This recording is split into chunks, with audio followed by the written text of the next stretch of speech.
welcome to Skipton. We're here today at the Skipton Community Sports Hub with Patrick and Ian. Spawn, I think. Yeah, Spawn, yeah. Spawn. And so, thanks for letting us use this amazing facility today to do some of our Gazelle podcasting. We just thought it'd be a great opportunity just to talk to you guys about the hub and, about what it's all about, let people know about it and what you've got. So just thinking about, where did this all come about from? Where's the idea come from? Why does Skipton need a community sports hub? Oh, that's a bouncing ball, isn't it? We weren't expecting that one.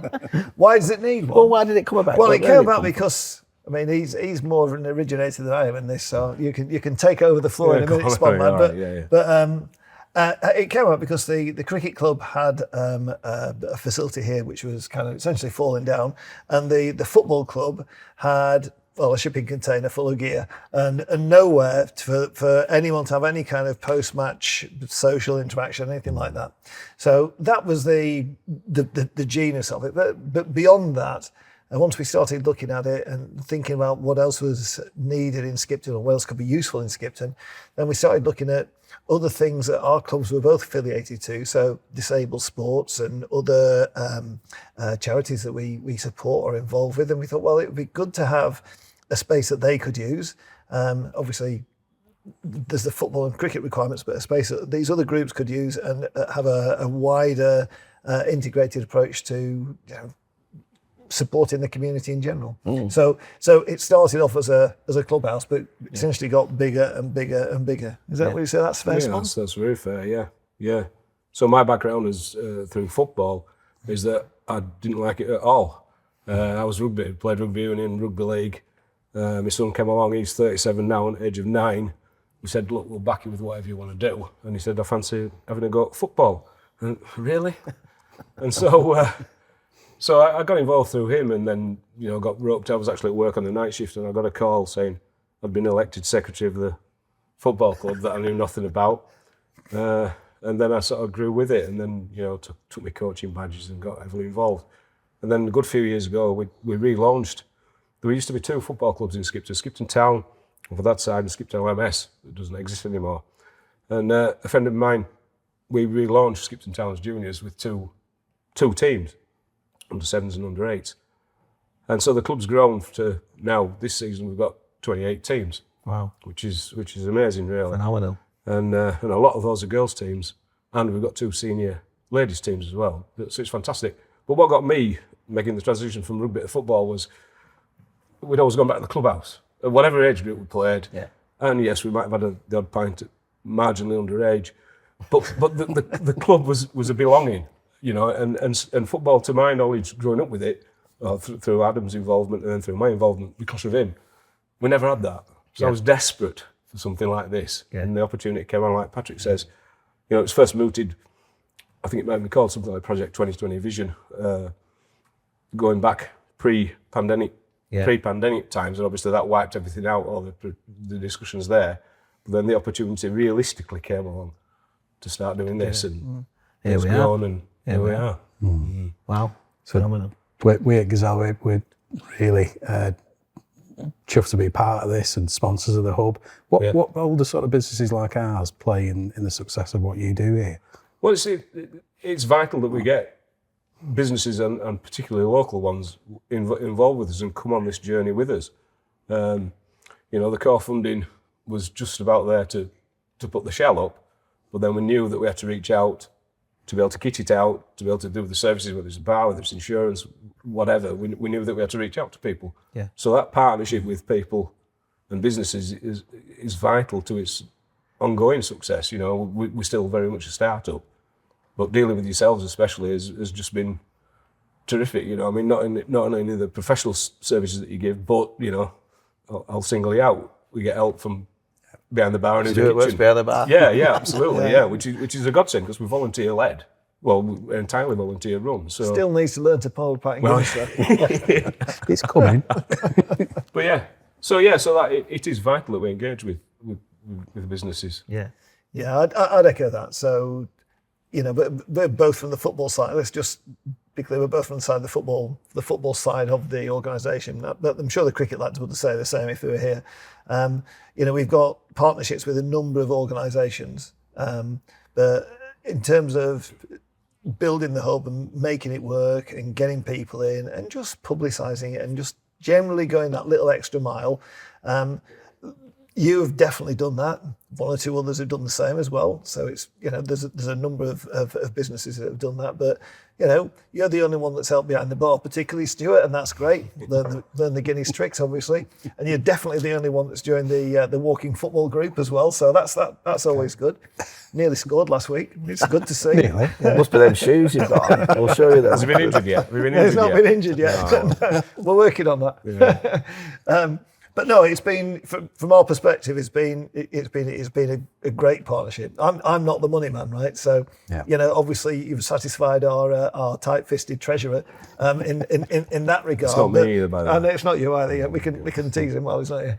But you've obviously done what's required in a commercial sense, but just in a sense of involvement and that sort of softer service offering that we've had for you. That's been fantastic. That's good to hear. So thank you for that. Thank you. Just picking up on that one as well. Like a million years ago when I was actually employed, I was a production manager at chemical manufacturers. So I had the onerous task of risk assessments and cost assessments and all that. And as soon as I would let me swiped out for the last time, all gone. So I approached Stuart and said, needed Stuart. Bizarrely, because of that, the other trustee said, "You can do all them." So having lost the knowledge, if I ever had in the first place, reaching out to someone like Stuart and say, "Do you know? Can you help with this?" But that's a good example. So I've been looking at the fire assessment. Stuart's found someone to do a fire assessment for us. It saved us a load of professional fees by going and getting it done externally. We can tick those boxes now. We know what we need to do, and we're covered from that perspective. And that's an added value service. We haven't paid you for that. We might have bought you a pint and said thank you, but that's about it. Poured it badly. Poured it badly, yeah. So, but that's exactly what we're talking about, isn't it? It's the extra mile that you guys are willing to go. Yeah, and again, we've not been going very long, but we've all worked in the insurance industry a long time, and we're trying to make it different, make it real, make it so that it's personality and trust and relationships. So it's really good to hear that. Yeah, you're going to put on a bonus, aren't you, soon, for all the feedback? You got a bonus. I suppose as well for us, I'm thinking, for other businesses, the chance to bring businesses together in the community must be a good. But it's definitely learning for us, right? I think all of us trustees, we've interacted with a load of businesses, people that we wouldn't have met otherwise, and there's spin-offs. I know Stuart's looking at some. I run two businesses away from here, and Stuart's looking at insurances for those. You may get them, may not, but it doesn't matter. But at least you get that conversation, and you wouldn't have got that if we didn't think you were doing a reasonable job. So from that perspective, there's opportunities for you, but it's also introducing you to other people as well. So it's going to help you, it's going to help them. Everyone's a winner. That's how it's where we want it to be. Yeah. And just thinking back to the hub itself. What other uses, what other benefits do what you're going to use the hub for? What you're already using it for? In the community? Do you want a list? Well, give us some examples. It'd just be good to bring it to life on. Maybe give it a plug as well. Yeah, that's right. Well, we had the softest of openings was in late September. Yeah, September, October, yeah. Yeah, when we had, the shell was up. It wasn't quite finished internally. It certainly wasn't finished externally. And just by getting the involvement through the junior footballers and the cricketers at the very end of their season, we started picking up their booking for social events and stuff like that. And then that's it wasn't just carried on, it's really gathered pace now. I think last weekend, from Saturday afternoon through till, from Friday evening through till Sunday late evening, there was functions on as well. Great. And that provides a few challenges because obviously, we've got the core element of the football and the cricket to come when the season starts. And it's a balance, but there's an acceptance that, yes, we're here as a sports hub, but also as a community hub. And that's going to be a learning curve to how we satisfy both. Yes. But the demand for the use of the space during the daytime and on an evening is just taking off. Yeah. So as examples, we've got Dementia First, We've got Selfa, which is another charity locally. Is it local Selfa? Is it national? Yeah, Selfa. Local. We've got U3A, so University of Third Age, and we've got others. I'm trying to think of the others. If Damien was here, our treasurer, he'd list them off. Dementia forward. We have, just before you guys came in today, there was a lady wanting to book it for another charitable event. We have, there's a stream of these, and we're not trying to make money out of the charities. We're just using it as a hub. It's not called a community hub for no reason. It's intended to be, a good quality, affordable space for essentially well-meaning groups, charities ideally, of course, but certainly on the Sandyland site, there's a load of other sports organisations. So the rugby club just over the road had a big event. We let them use our changing rooms. That's just being a good neighbour. The tennis club guys have been here and had a bit of a party. So, it's that kind of interaction. The walking football group that Stuart's now a member of. He'll score eventually.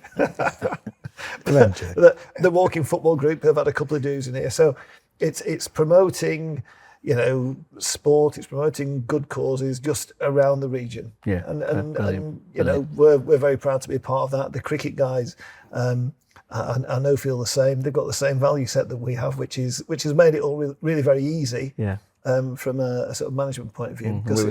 Sorry, I'm interrupting. No, it's all right. I can go I on. was saying we were talking earlier about the on a day like today, obviously even better. But what a setting as well! Beautiful. Not many better places to look out on, is there? Absolutely. No, it's good. I'm looking forward to the first time I sit out on those benches over there, just overlooking the cricket ground and watching a game of cricket with a pint in my hand.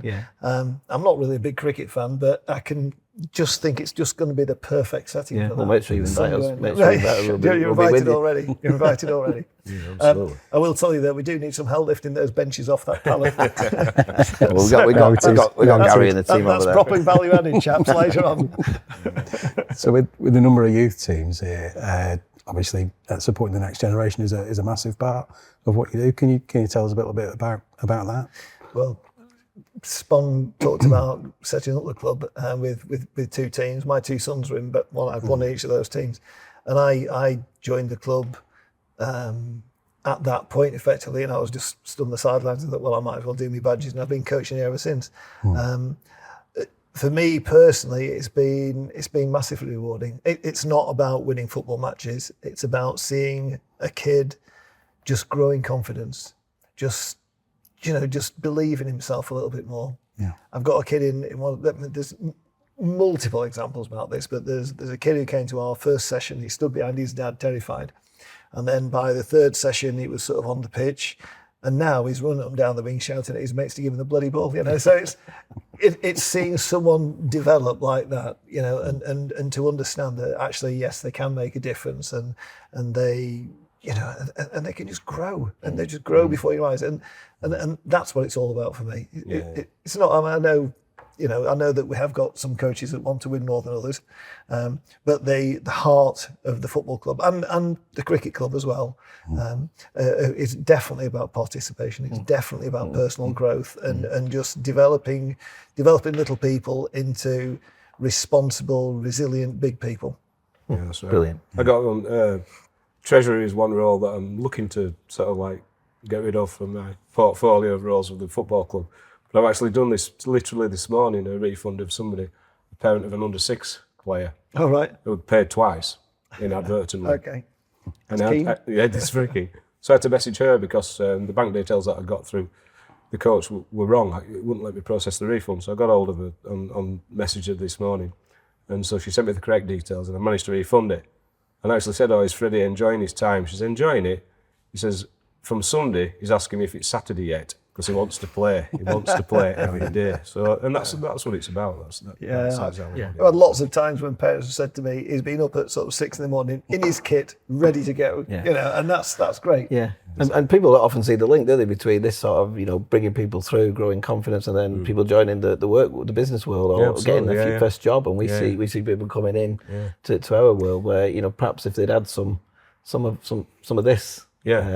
Well, the teams that I have to take my youngest team, which are under 12s at the moment, It was actually the team that my eldest grandson plays with. If and when I take these through, this will be the third team that I've taken through from under 8s right through to under 16, 17. So it's definitely my last one. But a lot of those from previous teams, a lot of those guys, most of them are absolutely superb. A few of them have turned out wrong uns, but they've all benefited. And they tell me this, I can't walk down the street. I say, all right, Spawn. I'm thinking, my wife will say, who's that? I don't know, ex-footballer. I know. But there's that respect there. There's that, and the respect between each other as well. Like I say, a couple of them have had their issues, but they've definitely all benefited from being part of the club. Yeah, that's brilliant. I'm the same. I walk down town, and some kid will be this big. Who the hell are you? Because they change so much. You don't know who they are, but that respect is there, and it's lovely. Brilliant. And just before we finish, I'm just thinking about kind of the volunteers that we've talked about, Stu behind the bar, but in terms of the volunteers needed to run a place like this, I presume, bringing that community together and getting people to help you is key, is it? We've got around 50 volunteers on the list. At the moment, the hub's really opened in the middle of the football season, and if we recognise the sort of the way that our year is going to work, then the football season is going to run through the winter, the cricket season is going to be in the summer. We're just moving to a point now we're starting to transition from football to cricket because out there now the square's all been mown and it's all a beautiful day, and there'll be the sound of Leather on Willow fairly soon. And the cricket activity is going to be different because it's going to be longer. Slower every day, whereas football is really concentrated Saturday morning, Sunday morning. I know there's other times as well, but essentially that's how it is. So it's short bursts of intense activity compared to longer, slower.